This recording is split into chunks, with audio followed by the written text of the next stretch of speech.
오늘 5월 첫째 주를 맞았습니다. 2018년도 시작한 지 얼마 안 되는 것 같은데 벌써 3분의 1이 갔어요. 이렇게 3분의 1이 실적하는 것을 보면 남은 이제 3분의 2, 이제 두 텀이 남은 정도인데요. 8달 금방 가지 않겠는가 이렇게 생각이 되어집니다. 이제 5월 첫 주는 우리 한국에서는 어린이 주일로 지켜요. 지난주에 어제가 5월 5일이어서 한국에서 어린이날이 되었을 텐데, 그리고 이제 둘째 주에는 미국에서도 이제 Mother's Day가 있죠. 그래서 우리가 5월이 되면 자녀 교육에 관한 문제, 그리고 또 어머니의 사랑과 부모님의 사랑, 자녀와 부모와의 관계, 또 혹은 가정 속에서 아내와 남편의 관계, 이런 것들을 우리가 주제로 해서 말씀을 한 2주 정도 살펴보게 되어집니다. 자, 오늘은 자녀 교육에 관한 말씀을 살펴보고자 합니다. 근데 제목이 쉐마 이스라엘, 쉐마 이스라엘. 이 뜻이 뭐냐면 들으라 이스라엘아, 그런 뜻입니다. 들으라 이스라엘아. 그렇게 이제 이스라엘 백성들을 부르고 하나님이 전하신 말씀을 이제 들으라고 이들을 초청하시는 장면이에요. 굉장히 중요한 말씀이 되어집니다. 자녀는 하나님께서 우리에게 주신 기업이요 상급이 되어집니다. 오늘 우리가 읽었던 교독문에도 시편 127편에 나오는 말씀 중에 자식은 여호와의 주신 기업이요 상급이다, 이런 말씀이 127편 3절에 기록되어 있어요. 자식을 얻는다라는 것은 참으로 놀라운 축복이죠. 물론 또 하나님께서 뜻이 계셔서 자녀를 허락지 않는 경우들도 있긴 있어요. 그런 가정들도 제가 몇 가정을 알고 있고 한국에도 있을 수 있고 그렇습니다. 지난주에 제가 한국 가서 만나고 온 한 집사님도 그렇죠. 근데 그런 경우도 있습니다만 또 그럴 때에는 하나님께서 특별한 섭리가 있을 것이다 생각이 되어져요. 그래서 그런 분들도 내가 낳은 자녀는 아니지만 한 영혼을 생각할 때 또 자녀된 그런 모습으로 그들을 축복하고 세우는 사역을 또한 감당하는, 그래서 누구든지 어떤 그 자녀의 관계, 이것은 영적으로 맺어질 수 있다고 생각합니다. 하나님께서 또 우리에게 이제 육신적인 정말 자녀를 허락해 주시는데, 이 자녀는 하나님께서 우리에게 주신 기업이요 상급이 되어져요. 왜 이렇게 자녀를 낳는 것이 중대한 일이냐면, 창세기에 족보가 쭉 기록되어 있는 처음에 나오는 말씀이 창세기 5장의 말씀이 나옵니다. 그게 족보를 어떤 식으로 기록을 하느냐면, 아담부터 시작을 해서 아담이 가인과 아벨을 낳죠. 그리고 이제 셋이라는 이제 중요한 아들을 낳게 되어지는데, 이 셋을 낳고 또 자녀를 또 낳고 몇 세에 죽었다, 이런 말씀으로 쭉 해서 족보가 기록되어집니다. 아담 이후에 나오는 사람들도 다 그런 식이에요. 몇 세에 죽을 낳고 얼마를 향수하다가 죽었다, 이렇게 해서 그의 족보가 쭉 기록되어지는데, 결국은 뭐냐? 결국은 사람이 이 땅에 와서 자녀를 낳고 또 세상을 떠나가는 일, 이렇게 요약이 되어 있는 것입니다. 어떻게 보면 참 사람이 산다는 게 어떻게 이렇게 싱겁고 이게 다냐라고 생각할 수가 있어요. 아니 뭐 그렇게 기록할 게 없어가지고 성경의 그 중요한 자리에 사람이 누굴 낳고 죽었다라는 것으로서 말씀을 기록했을까, 이렇게 생각이 되어질 수가 있습니다. 그런데 우리 생애를 다시 한번 생각해 보세요. 인간이 이 땅에 살아가는 삶의 모습 속에 뭐 그렇게 대단한 게 있는가? 뭐 대단한 거 없습니다. 그냥 보통 사람들 잘 사나 못 사나 하루 삼시 세끼 먹고 그렇게 생활하다가 때가 되면 가는 거예요. 그 중에 하나 이룬 것이 뭐냐면 자녀를 낳았다라는 것입니다. 자녀를 낳았다. 왜 이것이 중대한 일입니까? 사람이 이 땅에 한 생명을 탄생을 시키고 생명이 오는 우리가 그 생명이 오는 통로로서 쓰여졌다라는 것이 대단히 중요하죠. 어떤 사람은 한 사람, 어떤 사람 두 사람, 이렇게 생명을 낳게 됐다는 것이 얼마나 놀라운 것입니까? 그래서 인간사의 역사 속에 이거보다 더 우리가 중대하고 무슨 더 위대한 역할을 할 만한 것이 있겠는가? 뭐 더 이상 무슨 역할을 하겠어요? 결국은 자녀를 낳고 이 땅에 어느 정도 살다가 세상을 떠나가는 일인 것입니다. 자녀가 없었던 아브라함도 자녀를 그렇게 기다렸습니다. 그래서 하나님께서 아브라함의 마음을 잘 아시니까 갈대우르에 살고 있는 아브라함을 하나님께 불러내시면서 내가 네게 명하는 지시한 땅으로 가라. 내가 너를 복의 근원이 되게 할 것이다. 그러면서 아브라함을 불러내시는데 그때 약속하신 말씀이 이것입니다. 그때 자녀가 없었던 아브라함에게 내 후대에 큰 민족을 이루게 될 것인데 바다의 모래처럼 하늘의 별처럼 내 후손이 많아져서 큰 민족을 이루게 된다. 이 약속을 주셨죠. 그러니까 아브라함이 그 약속을 바라보고 아브라함이 자기 정든 고향 친척 본토를 다 떠나서 하나님이 취한 땅을 향해서 가게 되었던 것입니다. 그런데 하나님 약속이 이루어지지 않는 금방금방 이루어지지 않았어요. 100세가 돼서 하나님께서 이삭이라는 아들 딱 하나를 주십니다. 아브라함의 생애 속에서 가장 중요한 일이 그 약속하신 아들을 기다리며 사는 삶이었어요. 그냥 아들 낳고 나중에 이제 175세까지 아브라함이 길게 살았습니다만 그 뒤에는 별로 중요한 일이 없었어요. 한 번 딱 모리아산에 올라간 거 이 정도 해놓고 그냥 아브라함의 생애는 이제 그걸 마감이 되어지죠. 더 길게는 살았어도 그렇게 큰 의미가 없었어요. 그러니까 아들을 낳는 이삭을 낳았을 때에 아브라함이 믿음의 절정에 모리아산에 올라갔을 때 또 그때 절정에 이르게 되었던 것입니다. 그가 100세에 낳은 이삭을 통해서 이제 후대가 번성하게 되어서 오늘날 이스라엘 민족을 이루게 되어지는 것이죠. 그래서 아브라함의 개인의 삶 속에서 이삭을 낳았다는 것은 대단히 중요한 의미가 있었던 것이고요. 그런데 이것은 아브라함이 개인의 일로 끝나는 것이 아니었습니다. 그가 아들을 낳았다는 것은 하나님의 구속사가 뭡니까? 이 땅에 주께서 구원의 역사를 펼쳐나가는 정말 대하드라마 같은, 이게 한 번에 쭉 이루어진 게 아니에요. 구속사는 하나님께서 그 역사를 섭리하고 다스리시는 가운데서 위태로운 것들을 하나님께서 매니지먼트 하시면서 결국은 약속이 끊어지지 않게 그것을 보존시키시는 가운데 이루어 놓으신 하나님의 창조거든요. 구원. 이게 그냥 이루어진 게 아니에요. 그 구속사를 이루는 가운데 이 아브라함이 자기 자녀를 낳았다는 것이 굉장히 중요한 역할을 하게 되어지죠. 여자의 후손 또한 아브라함의 후손을 통해서 이 땅에 오시게 되어지는 예수님의 길을 준비하는 길이 되었기 때문에 그만큼 중요한 의미를 가지고 있는 것입니다. 그런데 자녀를 낳는 것도 중요하지만 낳는 것보다 더 중요한 게 뭐냐면 양육의 문제예요. 양육의 문제. 자녀를 어떻게 키울 것인가, 이게 중요한데 참 자녀 양육에 관한 문제 이런 것을 꼭 들어야 할 사람들은 꼭 이런 날 또 빠지더라고요. 그래서 안타까움이 있어요. 안타까움이 있어요. 예.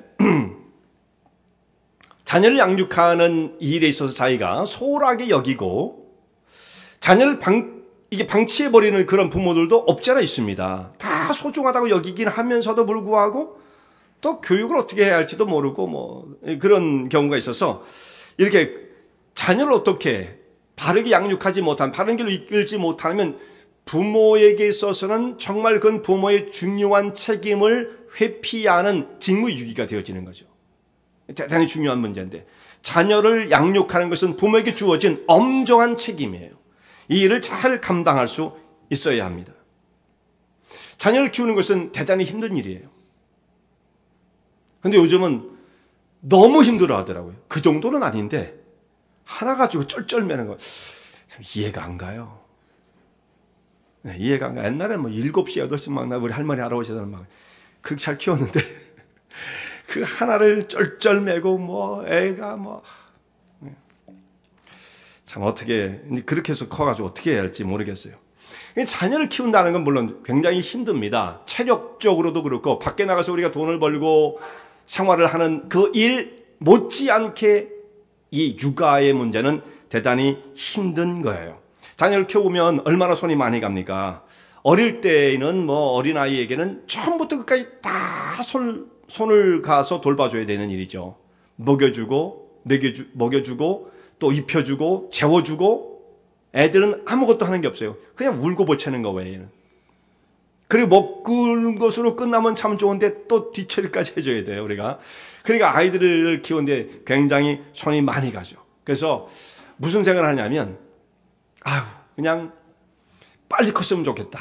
이런 생각을 한단 말이에요. 제일 처음에 우리 아이가 배 복중에 있을 때는 이런 말 하지 않습니까? 그때가 편해. 그러잖아요. 그게 실감이 간단 말이에요. 아이가 있을 때는 너무 몸이 무거워서 빨리 낳고 싶은데 아이가 낳으면 그때부터 더 힘들어져요. 그래서 이 아이가 조금 더 빨리 크기를 바라는데 좀 크면 먹여주고 재워주고 입혀주고 그것을 본인이 상당히 커야죠. 그걸 다 못하면서도 아이들은 이제 자기 주장과 고집이 생기기 시작하고 쫄라대고 부모에게 요구하기 시작하는데 그 참 피곤한 일이에요. 이거 언제 이걸 좀 철들어서 언제 클 것인가? 또 좀 빨리 크기를 바라요. 좀 더 커가지고 이제 학교를 다니기 시작하고 그러면은 좀 수월할 것처럼 생각이 되어지는데 그렇지 않습니다. 그때 되면요 쫓아다니는 게 얼마나 많은지 몰라요. 학교에 쫓아다니는 일 저도 다 키워봐서 알지만 이게 이제 그때부터는 정말 얼마나 시간이 바쁜지 몰라요. 그럼 제가 이게 내가 운전수야 완전히 운전수 그런 생각이 들잖아요. 애들 가서 내려줘야 되고 픽업해 와야 되고 어디 쫓아다니면 아이들도 특별활동 같은 걸 하면 거길 데려다 줘야 되고 다른 학교로 가면 거기 가야 되고 거기서 픽업해 와야 되고 이게 끝이 없더라고요. 그래서 하이스쿨 졸업할 때까지는 정신이 없어요. 하이스쿨. 그래서 이게 내 라이드 인생이 언제 끝나나 이런 생각을 했었습니다. 그래서 애들이 대학 가면 좀 편해지겠지. 빨리빨리 대학을 가라. 여러분 대학 가면 편해질 것 같죠? 대학을 가면 나이들은 할 필요 없어요. 근데 대학을 가면 그때보다는 더 커졌기 때문에 이제는 대형 사고를 치고 다닙니다. 감당이 안 되는 사고를 치는 거예요, 아이들이. 그러니까 이게 뱃속에 있을 때가 제일 편해요. 점점 크면 클수록 그 아이들을 돌보는 일이 결코 이거 쉬운 일이 아니다는 것을 깨닫게 되었습니다. 이렇게 심각한 문제예요, 자녀를 키운다는 것. 그런데 이 문제를 다 생각하고 준비하고 준비되어진 부모가 되는 사람들은 거의 없습니다. 다 경험 없는 모습으로 그냥 부모가 되어버리는 거예요. 그냥 부모가 덜커덩 되어버리는. 결혼도 우리가 준비해서 결혼해요. 철저하게. 그러면 한갑대도 못하는 겁니다, 사실. 무슨 준비를 하겠어요? 뭐 철나서 결혼합니까? 그냥 결혼하는 거지. 그래서 살다 보면 또 아이를 낳게 되어지잖아요. 준비된 부모가 어디 있어요? 그러니까 이렇게 자녀를 낳고 나서 얘를 어떻게 키워야 할지에 대해서 잘 방향이 잡혀 있지 않은 거예요. 그리스도인들도 마찬가지요. 넌 크리스찬들도 그들은 더더욱 그런 거죠. 그리스도인들도 마찬가지. 어떻게 키울지 잘 몰라요. 그래서 남들 하는 걸 딱 보는 겁니다. 쟤들은 어떻게 키우나. 학원 데리고 가는 거구나. 뭘 가르쳐야 되는구나. 어학도 가르쳐야 되는구나. 피아노 이런 식으로 남들 하는 거 비슷하게 맞춰서 애를 가르쳐야지. 이 정도 흉내를 내는 거죠. 그렇게 기대하는 말은 뭐겠어요? 이 아이가 학교 가서 공부 잘하고 좋은 선생님 만나서 공부 잘해서 좋은 대학 가서 취직 잘하길 바라는 것, 이것이 부모가 내가 해줄 수 있는 일이다라고 생각을 하는 거예요. 이건 크리스찬이나 크리스찬 아닌 사람들도 다 비슷하게 생각하고 있는 것입니다. 그냥 공부 잘해라. 이것은 결국 자녀를 바라보는 부모의 시각이 이 아이를 어떻게 키워야 된다라고 하는 방향, 철학이 없는 거예요. 대부분의 사람이 다 그런 겁니다. 그런데 성경을 보면 어떻게 되어 있느냐? 자녀를 어떻게 키우라고 하는 명확한 말씀이 나와요. 그래서 성경을 보면 참 성경은 애매한 게 없습니다. 이런 부분에 있어서 명확한 디렉션을 제시해 주고 있어요. 성경을 해서 위대한 책이에요. 뭘 어떻게 할지 모르고 준비도 안 되어 있는 그 상황에서 성경은 부모에게 자녀를 이렇게 키우라고 말씀을 하시는 것입니다. 자녀를 하나님을 성경에서 말씀하는 바는 겁니다. 자녀를 어떻게 키우느냐, 좋은 대학, 이게 목표가 아니에요. 진짜 중요한 것은 하나님을 사랑하는 아이로 자녀를 키워라 라는 것입니다. 하나님을 사랑하는 아이로 자녀를 키우라. 이것이 이스라엘 백성들이 자녀 교육에 있어서 가장 중요한 모토로 삼았던 말씀이에요. 그 말씀이 신명기 6장 4절에 들어있는 말씀이죠. 이것이 신명기 전체의 또한 주제와 같은 말씀이에요. 대단히 중요한 말씀이죠. 신명기 4장 6장 4절 6장 4절에 이스라엘아 들으라, 우리는 성경에 그렇게 표현되어 있는데 이 말씀이 바로 쉐마 이스라엘이라고 히브리서에 그렇게 기록이 되어 있어요. 그걸 우리는 번역을 이스라엘아 들으라 되어 있습니다. 그렇게 번역을 했습니다. 원래는 순서대로 말하면 들으라 이스라엘아 이렇게 말씀하고 있는 거예요. 그리고 이어져 나온 말씀이 뭐냐면 우리 하나님은 오직 하나이신 하나인 여호와시니 너는 마음을 다하고 성품을 다하고 힘을 다하여 하나님을 사랑하라, 이 말씀이죠. 하나님은 오직 하나이신 여호와시니, 하나님은 한 분이시다, 이런 말씀이에요. 여러분, 이게 우리는 너무 맨날 듣는 말씀이기 때문에 하나님은 오직 유일하신 하나님, 유일신 이렇게 들어왔기 때문에 그것이 우리한테는 뭐로 새로울 것이 없지만 사실은 이 말씀은 과거 그때 당시 이 말씀이 기록될 당시와 성경을 벗어난 상태에서는 대단히 낯선 말씀이 되어지는 겁니다. 왜냐하면 성경에서 말씀하는 유일신, 성경에서 나온, 성경에서 파생된 다른 종교들, 뭐 이슬람 같은 경우, 그런데 그 사람들도 유일신을 말을 합니다만 거기에 성경 안에서만 유일하신 하나님을 말하지 세상에서는 잡신들이 얼마나 많은지 몰라요. 다신론이에요. 다신론. 다 신이, 여러 신이 있었던 것입니다. 자, 이스라엘 백성들이 애굽에 400년간 종살이 할 때, 애굽에 생활할 때에 그들은 그 주변에 있던 애굽 사람들이 신앙생활, 그들이 어떤 그 종교생활을 보면서 야, 여기는 왜 이렇게 신이 많을까 생각을 했을 것입니다. 애굽 사람들은 신이 종류가 무척 많았어요. 뭐 짐승들이 다 신이에요. 개구리도 신이에요. 개구리도. 이런 식으로 해서 나일강을 중심으로 해서 그 비옥한 땅 속에서 땅을 경작하고 살아가는 가운데에 자기 주변에 있는 자연 모습들을 보면서 그것들을 다 신으로 섬겼던 것이었고, 이건 고대 사람들에게 아주 자연스러운 일이었던 것입니다. 애굽을 나와서 40년 광야를 거쳐 가나안 땅에 들어가게 되었는데, 가나안에 들어가 보니까 거기도 마찬가지예요. 가나안 땅, 거기도 농경사회였기 때문에 하늘에 비가 내려야 되고 땅이 또한 그 비를 잘 받아서 풍요와 다산을 주어야 되기 때문에 바알과 아세라 신을 섬기는, 그뿐만 아니라 다른 많은 신들을 섬기고 있었던 그 가나안 토착민들을 보게 되어지는 것입니다. 이게 다가 아니에요. 다 주변에 있는 나라들, 그리스, 로마 신화를 우리가 뭐 어느 정도 알고 있지 않습니까? 거기에는 신이 얼마나 많이 나옵니까? 별신이 다 있는 거예요. 뭐 사랑의 신도 있고 뭐 바다의 신도 있고 별신이 다 있는 거죠. 그 신들이 인간의 세계처럼 서로 싸우고 질투하고 죽이고 막 신들끼리 전쟁을 하고 이런 모습으로 어떤 신화가 얽혀져 있지 않습니까?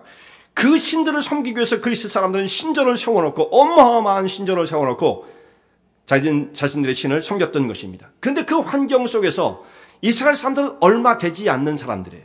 인구가 그 사람들에 비하면 얼마 안 되죠. 그런데도 불구하고 유일하신 하나님을 섬기는 그 신앙을 보존시켜 왔다라는 것은 우리는 뭐 그냥 늘 그렇겠지 생각하지만 이것은 엄청난 일인 것입니다. 얼마 안 되는 소수의 사람이 유일한 하나님을 믿는 그 신앙을 순수하게 지켜왔다라는 것이죠.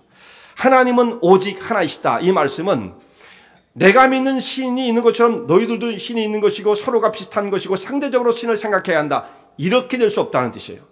무조건 그들이 독선이라고 말을 하든지 너만 잘났다고 말하든지 그건 상관없어요. 그거면 우리가 듣는 것이 뭐가 두려운 일이겠습니까? 오직 하나님은 한 분밖에 계시지 않다. 하나님의 절대성을 의미하는 것이죠. 그리고 하나님의 온전하고 완전하심을 의미하는 거예요. 그 하나님을 우리는 우리의 주님으로 섬기는 것입니다. 그래서 그 하나님을 섬길 때 너희는 마음을 다하고 성품을 다하고 힘을 다하여 하나님을 사랑하라. 그 하나님과 어떤 관계를 우리가 맺는 것이냐면 하나님을 사랑하는 인격적 관계를 의미하는 거예요. 하나님이 노해가지고 우리한테 벌을 내리시면 어떡하나, 그 하나님 앞에, 그 신 앞에 나가서 벌벌 떨면서 신을 달래는 그런 것이 아닙니다. 하나님을 사랑하라. 하나님과 인격적 관계를 맺는 것, 그것이 오늘 우리에게 말씀하시는 성도들의 삶의 길인 거예요. 하나님을 사랑하는 것. 근데 이 하나님을 사랑한다는 게 뭔가? 여러분, 사랑이라는 건 사실 사람이 체험하는 것 가운데 가장 행복한 것, 가장 달콤한 거잖아요. 사랑한다. 그런 마음이 행복하잖아요. 마음이 부요해지는 것이잖아요. 사랑한다. 그러니까 사랑의 어떤 감정적 측면으로는 생각합니다. 사랑이 마음이 꽉 나한테 차오면 밀려오면 뭔가 가슴이 막 터질 것 같은 그런 어떤 감격이 있을 수 있지 않습니까? 그런데 우리가 하나님을 사랑한다 할 때 그런 감정적 측면도 분명히 있긴 있어요. 그것을 우리는 배제시키지는 않습니다. 분명히 있어요. 그러나 그 차원에 머물러 있지는 않습니다. 하나님을 사랑한다는 것은 상당 부분 의지적인 부분이 동반되어야 돼요. 그게 뭐를 의미하냐면 너희가 나를 사랑하면, 그러니까 하나님 요구하시는 것입니다. 나를 좀 사랑해라. 저 하나님을 사랑하라고 말씀하지 않습니다. 힘을 다하고 마음을 다하고 목숨을 다하고 하나님을 사랑하는, 영혼을 다해서. 그런데 그 하나님을 사랑하는 방법이 어떻게 하는 것입니까? 하나님을 사랑하면 하나님의 말씀을 지켜 따라 사는 것입니다. 요한복음 14장 15절에서 예수님이 이렇게 말씀하세요. 너희가 나를 사랑하면 내 계명을 지켜라. 하나님 말씀을 지키지 않으면서도 마음속으로 나 하나님을 사랑하는 마음이 너무 뜨거워요. 감정적으로 너무 뜨거워요. 이거 소용없다는 뜻입니다. 그건 의미가 없는 거예요. 더 중요한 것은 하나님을 사랑하는 마음이 있다고 한다면 하나님의 말씀, 그 계명을 지키고 따라 사는 거예요. 근데 그 말씀을 어떻게 지키느냐면 마음을 다하고 성품을 다하고 힘을 다하는 거예요. 마음은 인격을 의미하는 것이고 여기서 성품은 영혼을 의미하는 거예요. 이게 전 인격을 다 동원하는 것이다 라는 말씀이죠. 그리고 마지막에 나온 힘을 다하여, 이 힘을 다하여라는 말씀이 좀 독특한 표현입니다. 힘을 다하여. 히브리어 속에서 이 힘을 다하여라는 말이 힘으로, 힘, 어떤 뭐 파워, 스트렝스 이렇게 표현되어 있지 않아요. 원래는. 이게 뭐냐면 매우라는 뜻이에요. 매우. 좀 이상하죠? 매우. very. 아니면 극도로 뭐 이런 뜻입니다. 극도로. 그냥 이게 무슨 뜻입니까? 마음을 다하고 성품을 다하고 힘을 다해 극도로. 그래서 이 번역을 우리는 힘을 다하여로 표현했는데 이것을 좀 풀어서 우리가 해석을 하면 이렇게 말할 수가 있어요. 너의 모든 것을 다하여, 곧 너의 물질을 다하여, 너의 모든 소유를 다하여 하나님을 사랑하라. 이렇게 되어 있는 것입니다. 이렇게 하나님의 뜻을 이루는 삶을 드리는 백성들에게 이어지는 말씀이 있죠. 이 백성들을 어떻게 해서 하나님께서 어떻게 돌보시냐면 그러면 너희가 힘이 번성하게 될 것이다. 다 사람들이 축복을 원해요. 뭐 축복, 돈도 많이 벌고 뭐 이런 얘기 하잖아요. 근데 어떻게 하나님을 섬겨야 되냐? 너의 마음과 성품과 힘을 다하여 모든 소유를 다하여 하나님을 사랑하라. 그렇게 되면 너희가 번성하게 될 것이고 너희 생이 이 가나안 땅 주어진 약속의 땅에서 생이 길 것이다. 이렇게 약속하십니다. 그리고 이제 이 말씀을 자기의 심령 속에 새기고 이 말씀을 가리키는 사역을 감당하게 되어지는데 오늘 이 말씀을 이제 너희 마음에 새기라라고 하는 말씀이 나와요. 너희 마음에 새기라. 이 십계명은 말이죠. 하나님께서 이 두 돌판에 십계명을 새겨 주셨죠. 그리고 이제 그 두 돌판을 나중에 언약궤 안에 집어넣어서 보존을 하게 만드셨는데 하나님께서 두 돌판을 기록하실 때의 목적은 한 번 새겨진 건 돌판을 말씀을 드릴 때 제가 여러 번 설명을 드렸어요. 이건 지워지는 것, 변경될 수 없다는 것이고요. 퍼머넌트하다. 영원한 거예요. 나중에 가도 좀 없으면 없어지고 그런 게 아닙니다. 십계명 그 자체는 변경될 수 없으며 영원한 것이다. 그런 뜻이에요. 돌비에 새겼다. 돌비에 새긴 걸 고칠 수 없잖아요. 그런데 하나님께서 정말 새기기를 원하셨던 것은 돌판은 아니에요. 우리의 심령 속에 그 말씀을 새기기를 원하시는 거죠. 그런 상징으로 돌판에 먼저 새겨주신 거예요. 오늘 여기 있는 말씀은 그렇습니다. 너희 마음에 이 말씀을 새겨라. 오늘 우리 성경은 이 말씀은 참 번역을 잘한 것 같아요. 그냥 이 말씀을 너희 마음에 두라 정도로 원하는 데 있는데 좀 우리는 그 말씀의 의미를 잘 깨달아서 너희 마음에 새기라. 아주 번역을 잘했다고 생각합니다. 그냥 하나님 말씀을 기억 속에 담아둬라. 그 정도 갖고 안 됩니다. 말씀을 좀 많이 알아라. 이 정도 갖고 되는 것이 결코 아닙니다. 하나님 말씀이 우리 심령 속에 잘 들어와서 보존되어지고 체화되어지는 게 중요해요. 체화. 몸으로 다 그걸 익혀서 움직이면 그냥 말씀이 실행되어지는 이런 모습이 되어야 된다는 말씀이죠. 여러분 하나님 말씀을 우리가 어떻게 하든지 지켜야 돼. 어떻게 하든지 따라가야 돼 하고 막 그 힘쓰는 것도 중요하지만 그렇게 하는 과정이 얼마나 힘들겠어요. 이걸 많이 하다 보면 나중에 몸속에 익어서 자연스럽게 될 수 있도록 하라는 그런 말씀이 신비에 새기지면 그것이 가능해지지 않겠습니까? 이렇게 되기 위해서는 많은 시간을 하나님 말씀과 함께 보내야 돼요. 하나님 말씀과 익숙하게 젖어 있어야 됩니다. 모르는 것을 우리는 지킬 수 없어요. 사람이 살아가는 삶의 바운더리는 딱 정해져 있습니다. 삶의 영역은 딱 정해져 있어요. 어떻게 정해지는 겁니까? 그 사람의 능력의 범위 내에서 딱 정해져요. 능력이라는 건 여러 가지가 있죠. 그 사람이 알고 있는 지식의 범위 내 속에서 삶은 딱 그것을 벗어날 수 없어요. 그가 경험한 것, 깨닫고 있는 것, 그 영역을 사람은 절대 벗어날 수 없어요. 그 밖에는 사람이 살아갈 수 없는, 그러니까 우리가 무언가를 열심히 한다는 것, 공부도 열심히 하고 뭔가를 열심히 하고 자기를 발전시켜 나가는 건 뭐를 의미하는 겁니까? 영역을 확대시키는 거예요. 아는 것도 많아지고 깊어지고 그러면 그 사람의 삶의 영역이 넓어지는 거예요. 아는 것이 없어요. 체험한 것도 없어요. 그러면 그 사람은 이렇게 사람이 영역이 좁아지는 겁니다. 하나님 말씀도 마찬가지죠. 하나님 말씀을 우리가 풍성하게 알고 있으면 그 영역이, 삶의 영역이 넓어지게 되어져요. 말씀을 아는 게 없어요. 깨닫고 있는 것이 없어요. 그러면 말씀을 따라 살 수 있는 능력이 전혀 나타날 수가 없는 것입니다. 우리 사회는 지금 굉장히 바쁘게 살아가죠. 어떻게 이 하나님 말씀 이런 사회 속에서 가까이 하고 접하고 살아갈 수가 있는가? 우리가 많이 접하는 것에 영향을 받을 수밖에 없어요. 세상에서 우리가 일주일을 세븐데이 24시간을 세상에 산다 그러면 그 사람은 세상의 사람이 될 수밖에 없는 겁니다. 그 가운데 살면서도 시간을 정말 내고 쪼개요. 하나님 말씀과 신앙생활의 삶을 드리고자 하는 마음의 중심이 잡혀 있지 않으면 저절로 신앙생활은 절대로 이루어질 수 없어요. 능력이 안 생겨요, 능력이. 그걸 안 하면서 나는 신앙이 안 자라. 이건 아무 의미가 없는 얘기예요. 그거 다 거짓말이에요. 그건 될 수가 없는 겁니다. 그건 자기 능력 밖에 있는 일이에요. 능력 밖에 있는 일. 우리가 무언가를 접촉하고 그것에 익숙해진다는 것은 뭐든지 열심히 하고 그 시간이 오래 가면 숙련되어지죠. 그래서 나중에 보면은 그것은 저절로 됩니다. 저절로. 뭐 한 일에 직업에 종사를 해서 몇 년쯤 돼서 엑스퍼트, 전문가가 되어지면 나중에 그 신경 안 써도 저절로 척척척척 이루어지게 되어지는 거죠.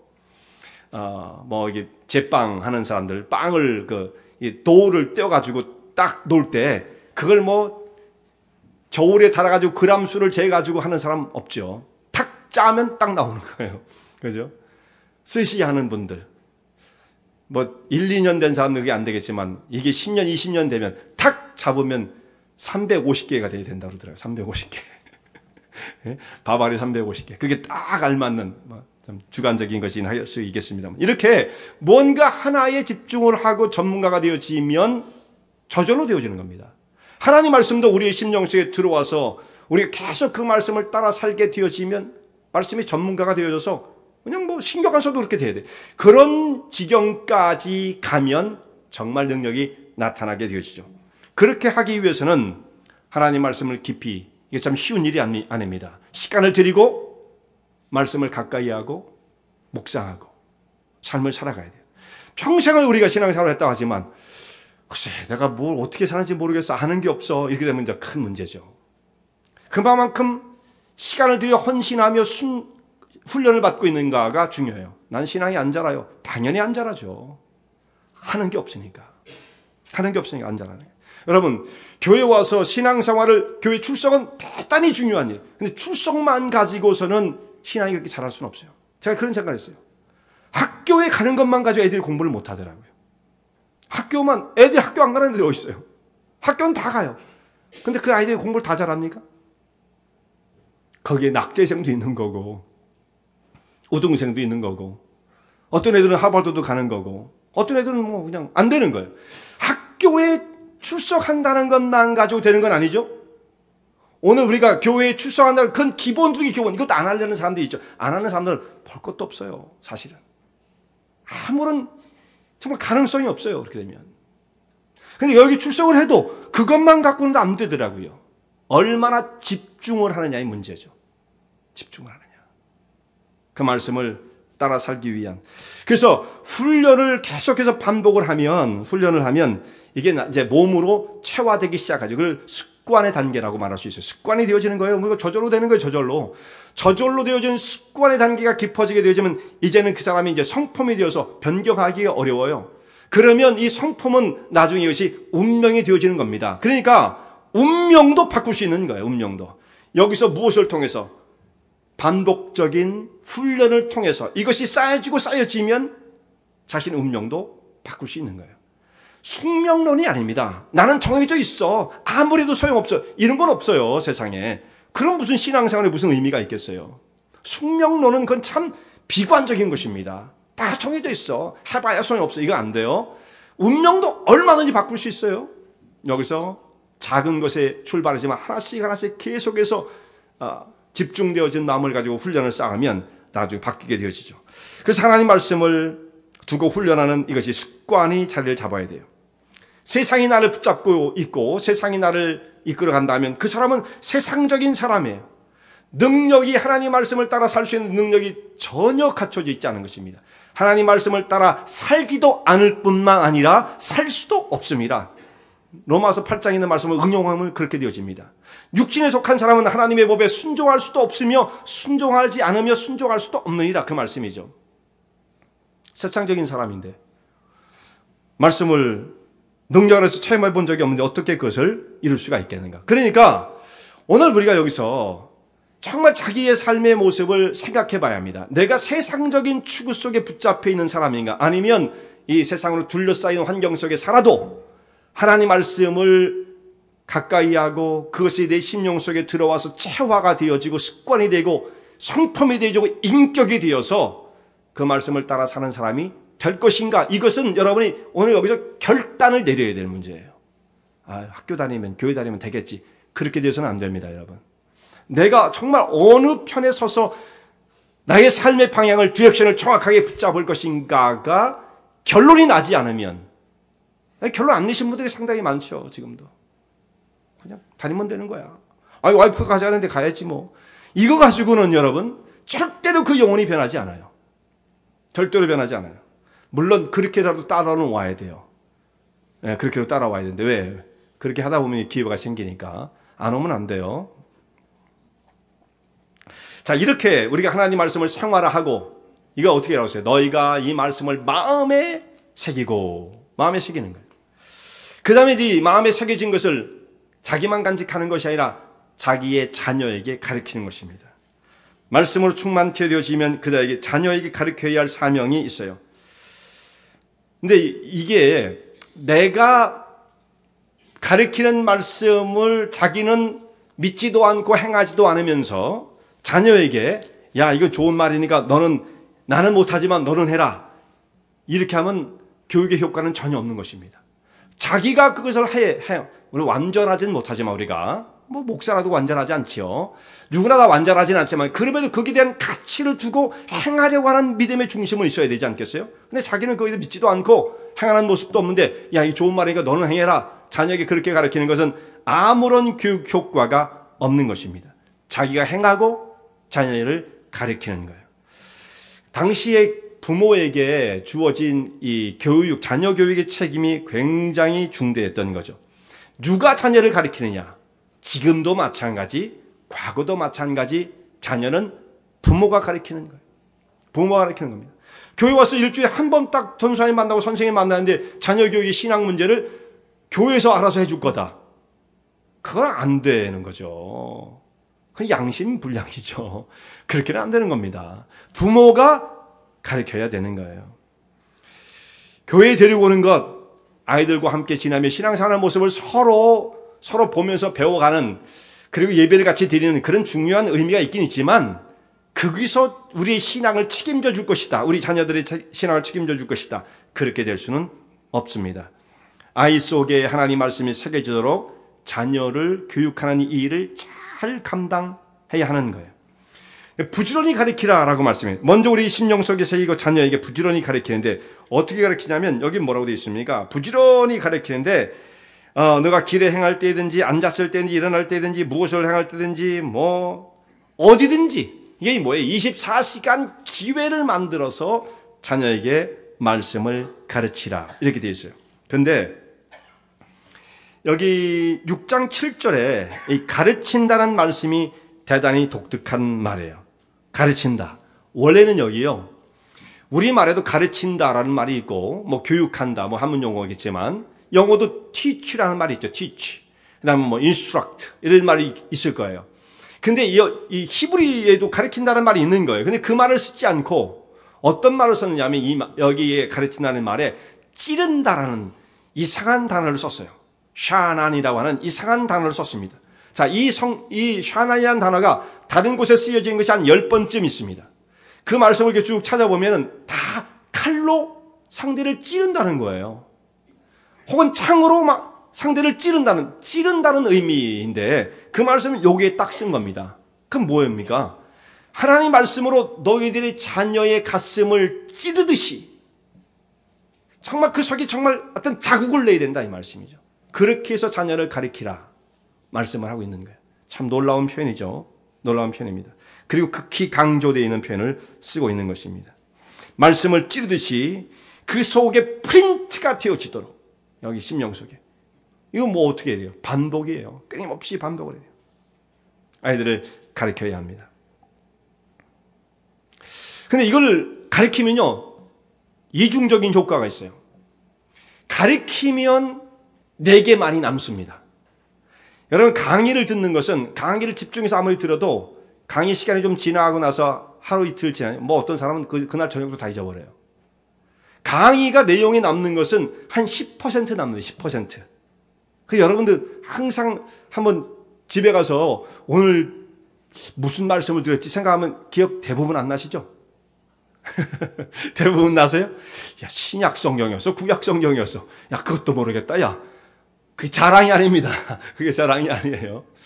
여러분, 강의를 들으면 그 내용이 한 10% 남는데요. 그런데 이 말씀을 가르치잖아요? 가르친 사람이 얼만큼 남느냐? 90%가 남는 거예요. 그래, 가르치는 게 중요해요. 할 수만 있으면 교회에서 셀그룹 인도자가 돼야 돼요. 할 수만 있으면. 아, 나도 좀 하면 안 됩니까? 자꾸 이래야 됩니다. 가르치면 90%가 나요. 그리고 저는 거의 90%가 기억나죠. 가르쳤으니까. 그것도 1부 예배, 2부 예배 2번씩 가르쳤으니까 얼마나 기억이 많이 나겠습니까?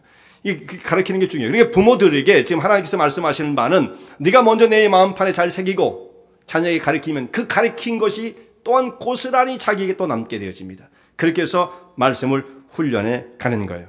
그리고 이 말씀을 이제 너의 손목에 메고 미간에 붙여서 표로 삼아라 라고 말씀하고 있어요. 자, 유대인들은요, 지금도 그렇습니다. 이 가죽, 검은 가죽끈을 이렇게 손가락부터 이렇게 감기 시작해가지고 이 팔뚝을 타고 이렇게 올라와요. 저걸 왜 저렇게 하나? 그게 바로 이 성경에 있는 이 말씀, 네 손목에 메고 이 말씀을 실행하는 거예요. 그리고 내 미간에 붙여라. 여기에 이 가죽으로 만든 상잣갑을 딱 붙이는 겁니다. 그래서 유대인들, 이스라엘 가면, 지금도 여기다 전통적인 유대인들 만나면 그들의 의식을 행할 때 이럴 수가 있는 것이고요. 이스라엘 오는 사람들 얼마든지 만나요. 지난번에 통곡예배에 갔을 때 거기서 이거 붙이고 뭐 가죽 두르고 있는 사람들 질비하게 있는 거예요.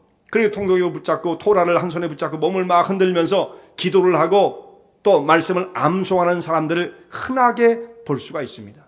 그리고 옆에 거기 통곡예배역 그 벽 바로 옆에 건물이 하나 붙어 있어요. 지하로 이렇게 파져 있어 이렇게 쭉 들어가 있는 그 건물인데 거기에 수많은 사람들이 모여서 자기들이 말씀 율법을 서로 토론하고 말씀을 한쪽에선 애우고 소리 지르고 기도하고 와 얼마나 시끄러운지 몰라요. 그런데 그 안에서의 어떤 조화로움이 있는 거예요. 거기에 사람들이 몰려듭니다. 이스라엘에 사는 사람들, 그 예루살렘에 사는 사람들뿐만 아니라 유럽에서도 거기를 찾아오는 유대인들이요. 그래서 저와 어떤 사람이 말씀을 나누는데 어디서 왔냐고 발음이 좀 이상한 것 같아서 물어봤더니 자기는 프랑스에서 파리에서 왔다고 얘기를 하더라고요. 그렇게 유럽에서 각지에서 몰려들어서 그 말씀을 꼭 거기까지 오지 않아도 되겠습니다만 거기에 모여서 토론하고 토라를 내우는 그런 모습들을 보면서 참 유대인들이 그 말씀을 향한 그 간절함, 열렬함을 생생하게 체험할 수가 있었던 것입니다. 지금까지도 이 전통이 이어지고 있는 거예요. 손목에 메고 머리에 상잣각 그 표를 붙이는 일을 아직도 행하고 있습니다. 하나님 말씀을 다음 세대에 반드시 전해줘야 돼요. 자, 유대인들 지금 이 신명기 6장의 말씀은 이제 출애굽을 한 그 다음 세대들에게 하신 말씀이에요, 사실은요. 근데 그들은 윗세대를 통해서 출애굽의 의미가 무엇인지를 잘 배운 사람들이에요. 근데 그 다음 세대로 가면 second, third로, fourth로 내려가기 때문에 이들은 출애굽의 의미가 뭔지를 잘 모릅니다. 그러면 자, 땅을 물려주는 것, 그것도 참 좋은 일이죠. 조상들이 정말 힘쓰고 애써서 가나안을 개척해서 그 땅을 차지하고 후손들에게 나눠줬다. 얼마나 좋은 일입니까? 그러나 땅을 나눠주는 것 갖고는 아무 소용이 없어요. 그걸 지켜낼 수 있는 능력이 없습니다. 땅을 주는 것도 중요하지만 땅을 지킬 수 있는 능력을 부여해줘야 돼요. 그걸 어떻게 부여할 수가 있겠습니까? 역사를 배우게 하고 말씀 앞에 서랍힌 자로 만드는 거예요. 이스라엘 백성들 인구가 얼마 안 됐습니다. 그들이 차지한 땅 그렇게 대단하게 넓은 땅도 아니었습니다. 그러나 강대국의 틈 속에서도 그들이 그걸 지킬 수 있었던 것은 나중에 물론 무너졌지만 하나님의 말씀 가운데 얼마나 견고하게 붙잡혀 서 있었느냐, 이게 중요한 거죠. 그렇게 되어지니까 나중에도 회복의 역사가 나타나게 되었던 것입니다. 유대인 사람들은 지금 세계 인구의 0.2%예요. 0.2%. 한 0.2%가 안 되는지도 모르겠어요. 전 세계에 흩어져 있는 유대인들을 다 합산하면 한 1600만 정도 된대요. 1600만. 우리 한민족은 어떻게 되냐면 해외 동포까지 북한 사람들까지 다 합하면 7천만 훨씬 넘어가니까 세계 인구의 1%가 넘습니다. 1%가. 100명 중에 한 사람은 한국 사람이라고 해요. 전 세계에. 이렇게 볼 수 있어요. 그런데 0.2%밖에 되지 않는 유대인들이 노벨상을 휩쓸죠. 그래서 노벨상을 한 4분의 1 정도를 그들이 다 석권을 하게 되어집니다. 이 사람들이 노벨상을 받는 모습을 보면 그것도 파워를 나타낼 수 있는 부분, 또 좀 이렇게 말씀드리면 뭐하는지 모르지만 돈 되는 거, 그런 거 어떻게 이렇게 잘하는 사람이 많으죠. 그 부분에 있어서 유대인들이 아주 두각을 나타내요. 제일 많이 노벨상을 받았던 그 분야가 뭐냐면 노벨 경제상이에요. 경제상. 그래서 결국은 금융에 이들이 얼마나 깊이 세계금융에 관여가 되어 있는 것입니까? 유럽과 미국의 그 금융시장에 이들이 상당한 영향력을 미치고 있는 것이죠. 그리고 순수과학, 의학과 화학과 물리상들을 거의 이 사람들이 4분의 1 이상을 휩쓸어 갑니다. 0.2%밖에 안 되는 사람들이. 왜 이렇게 이들이 노벨상을 휩쓸 수 있는 사람이 되었는가? 여긴 우리가 어떻게 생각할 수밖에 없습니까? 이들에게는 특별한 교육이 있었다라는 거예요. 이들에게는 특별한 교육이 있었다. 우리 절대로 이렇게 생각하지 않습니다. 유대인들은 특별해. 아니에요. 여러분, 유대인들은 특별합니까? 뭐가 특별해요? 유전자가 뭐 달라요? 똑같아요. 그렇게 생각하면 인종주의자가 되는 거예요. 한국 사람은 특별해. 그것도 인종주의자입니다. 우리는 잘났고 피부색이 좀 자른 사람들은 좀 떨어져. 이거 좋지 않은 생각입니다. 저도 그렇게 생각하지 않아요. 유대인들보다 훨씬 더 머리가 좀, 다 거짓말이에요. 뭐가 머리가 좋아요? 다른 게 하나 있습니다. 유대 민족의 혈통이 좋아서가 아니에요. 무슨 DNA가 달라서가 아니에요. 우리는 그렇게 설명하면 안 돼요. 하나님 말씀이 권세와 능력이 있다는 것과 그 하나님은 반드시 성실하게 주의 약속을 지키시는 분이시기 때문에 이런 역사들이 나타나는 거죠.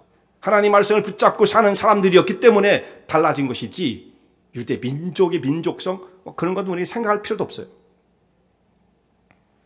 오늘 여기서 우리가 중요한 것은 하나님의 말씀 우리 심령 속에 얼마나 강하게 체험적으로 체화시켜서 말씀을 담느냐, 말씀으로 훈련되어지며 무장하느냐의 문제입니다. 내가 그렇게 돼야 또한 자녀를 그렇게 교육시킬 수가 있는 거예요. 내가 세상에 살지만 세상의 원리를 따르지 않고 하나님 말씀에 붙잡힌 사람이 되어지면 하나님께서 그 하나님을 경외하는 사람들을 세워 주의 역사를 이루어 가시는 거예요. 오늘 우리는 미국에 자녀 교육하러 왔다라고 얘기를 많이 하죠. 그렇게 안 왔어도 그렇게 얘기하는 게 또 멋있어요. 그 좋은 거예요, 물론. 네, 자녀를 교육하러 왔다. 좋지 않아요? 근데 여러분, 미국 사회가 우리 자녀를 교육시켜주는 게 아니에요. 그 사람들이 미국 사회가 자녀를 교육시킨다는 건 세상적인 학문 그게 다입니다. 우리는 그것만 의존해서는 큰일 나는 겁니다. 다 세상에 뺏기고 마는 거예요. 무신론자 되고 마는 것입니다. 어떻게 해야만 하겠습니까? 먼저 우리는 하나님 말씀은 무장되어 있는 아이를 만들어서 이들을 학교로 보내서 학교에서 세상적인 것을 잘 습득해서 미국을 이끌고 변화시키는 하나님의 사람으로 세우는 것이 우리의 교회의 목표지. 학교 보내면 알아서 해주겠지. 그럼 세상 사람이 되고 마는 거예요. 하나님 말씀으로 자녀를 양육하는 것 대단히 중요한 우리에게 부여되어진 사명인 것입니다. 여러분과 여러분의 자녀와 우리의 후손과 또 그 이후에 오는 세대가 이 소망이 없는 세대 속에서 그래도 변함이 없이 소망을 간직할 수 있는 것은 하나님의 생명의 말씀이에요. 그 말씀을 내 심령 속에 간직하고 자녀에게 그 다음 세대에게 잘 가르쳐 줌으로써 하나님이 예비하신 축복 위에 나아가시는 죄종들 되시기 바랍니다.